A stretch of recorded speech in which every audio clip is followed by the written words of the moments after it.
Ed eccoci qui, riprendiamo la linea, sono arrivati anche i nostri piatti, perché noi abbiamo le asdore, ma abbiamo anche i sapori del territorio, abbiamo anche Gabriella che ci ha versato il vino. Partiamo con i maccheroni?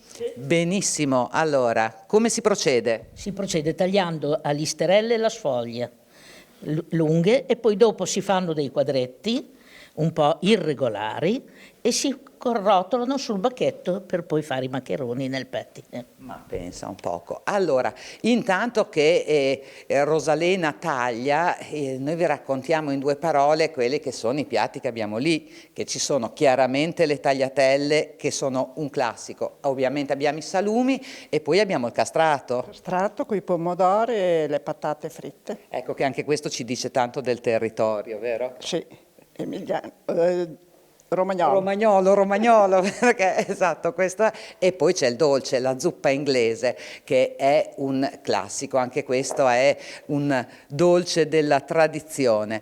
Benissimo, allora abbiamo fatto i pezzettini e questo è il momento clou. Cominciamo a rotolarli. Cominciamo a rotolarli, uno per uno. Sì, uno per uno. Se ne fa una alla volta. Una alla volta si seguono, sì. C'è chi ne rotola anche 2 o 3 sullo stesso bacchetto, ma noi qui ad Ozza usa farne una alla volta. Sì.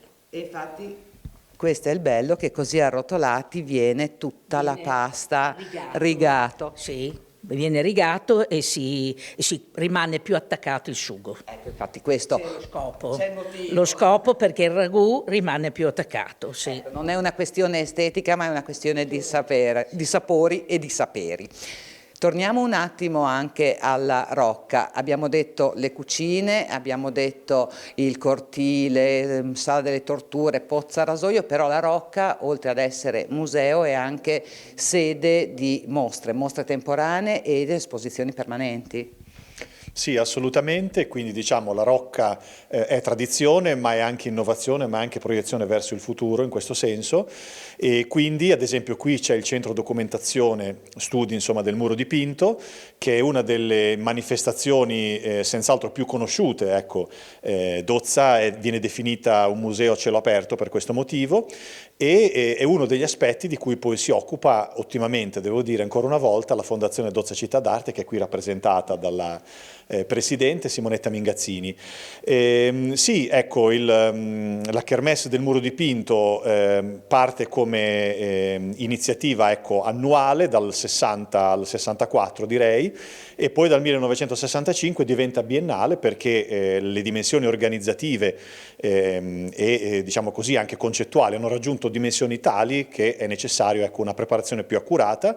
Continua ancora oggi e nel tempo poi si sono succedute diverse tematiche, si parte naturalmente con quelle legate alla vita agrestia, al mondo contadino, ma non solo, e poi ecco si sviluppano altre tematiche, anche ad esempio legate al socialismo. Abbiamo un murale ecco, che è dedicato a questo tema, così come anche a temi più di attualità o semplicemente ecco, di arte concettuale, quindi davvero ecco, una produzione estremamente variegata, ma allo stesso tempo comunque unita da un filo e perfettamente armonica. Certo, quindi davvero innovazione e tradizione. Poi la Presidente ci ha accompagnato, ci ha fatto vedere tantissimi scorci, ovviamente non uno per uno, però vedendo quali sono i punti salienti, diciamo così, di questo museo a cielo aperto. A questo punto io direi che possiamo occuparci del vino e quindi scendere e andare in enoteca dove già c'è Claudio e vediamo cosa sta facendo. Speriamo che ci abbia aspettato per il brindisi. Mi trovo nella sala permanente della Enoteca Regionale di Dosa, quindi una grande vetrina con i nostri vini del territorio emiliano-romagnolo, e sono in compagnia di Maurizio Manzoni, responsabile di questa sala.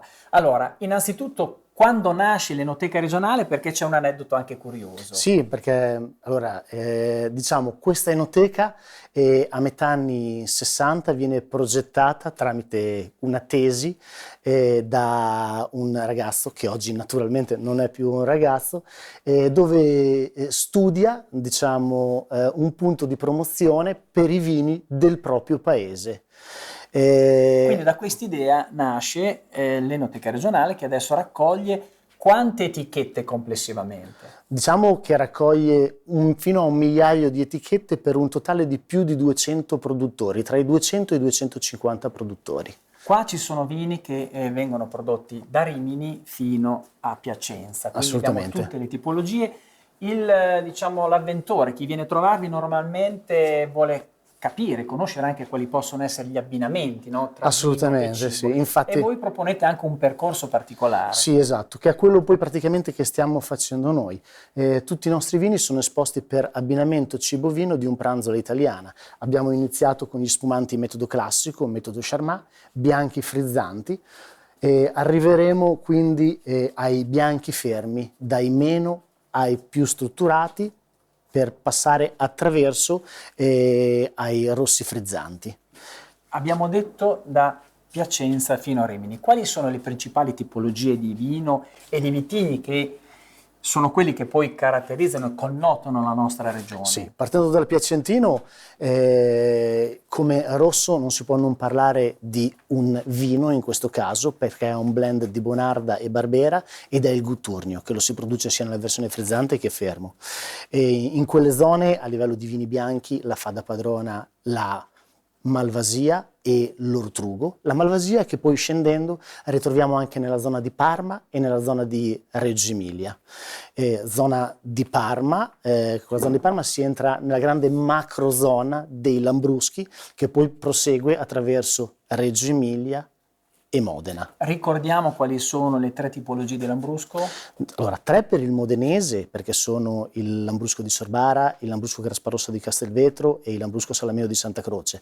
Però è vero anche che nella zona di Parma il più utilizzato probabilmente è il Lambrusco Maestri e nella zona di Reggio Emilia, dove abbiamo anche dei disciplinari un po' più ampi da questo punto di vista, vengono utilizzate poi tantissime tipologie di Lambrusco, anche il Lambrusco Marani, il Lambrusco dell'Oliva, tantissime sono le curiosità da questo punto E di siamo vista. già al centro dell'Emilia. Sì, E qui- mi permetto una cosa perché abbiamo saltato, sai che adesso... No, non saltiamone, per carità, Esatto, assolutamente. anche perché adesso ci sono i vitigni minori, autoctoni, minori in fattore di numeri, non di qualità, che secondo me è giusto menzionarli, e nella zona, ad esempio, del Reggiano, ma in particolare nella zona dei Colli di Scandiano e Canossa, c'è un bianco che si chiama Spergola, che è molto interessante sia nella versione spumantizzata, metodo classico, metodo Charmat, ma anche nella versione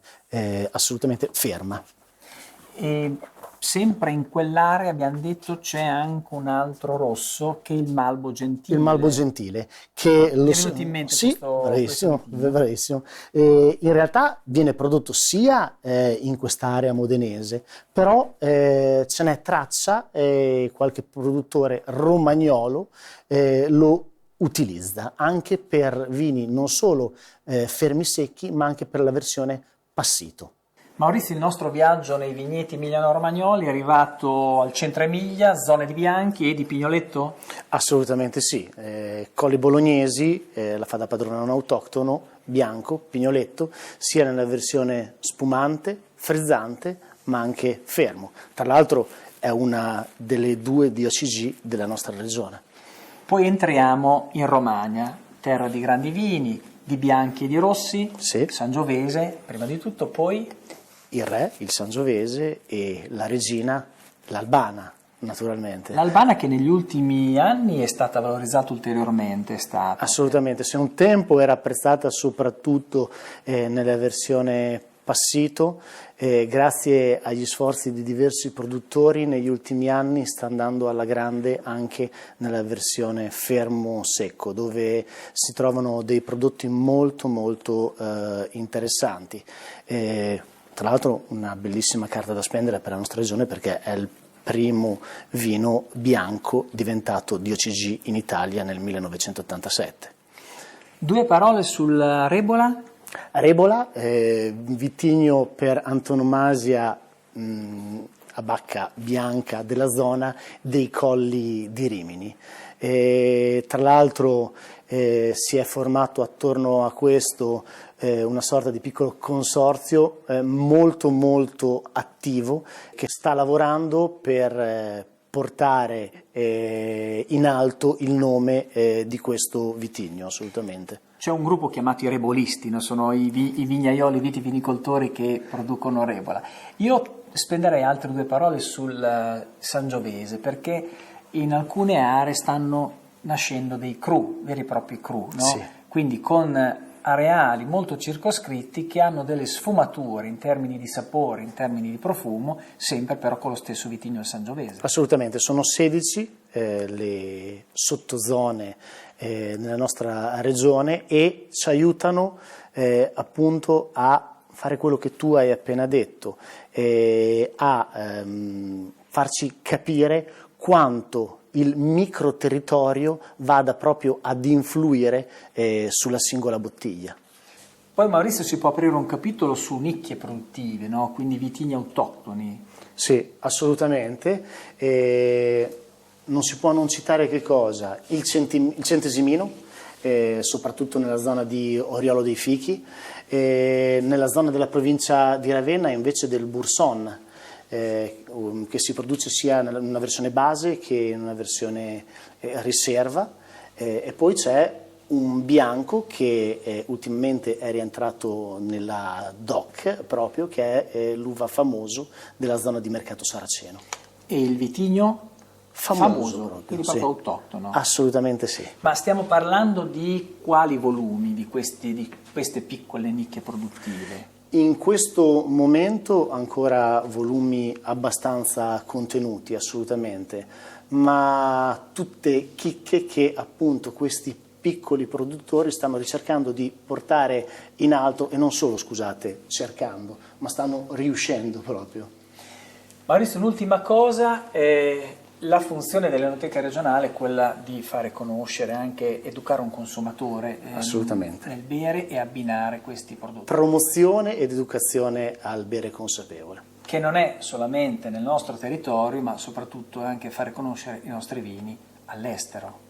Certamente, infatti noi per conto anche della nostra regione giriamo un po' tutto il mondo partecipando a tantissime fiere. Vabbè, quella più vicina a noi, sempre forse la più importante, il Vinitaly, che si è conclusa da poco, tra l'altro con grande successo.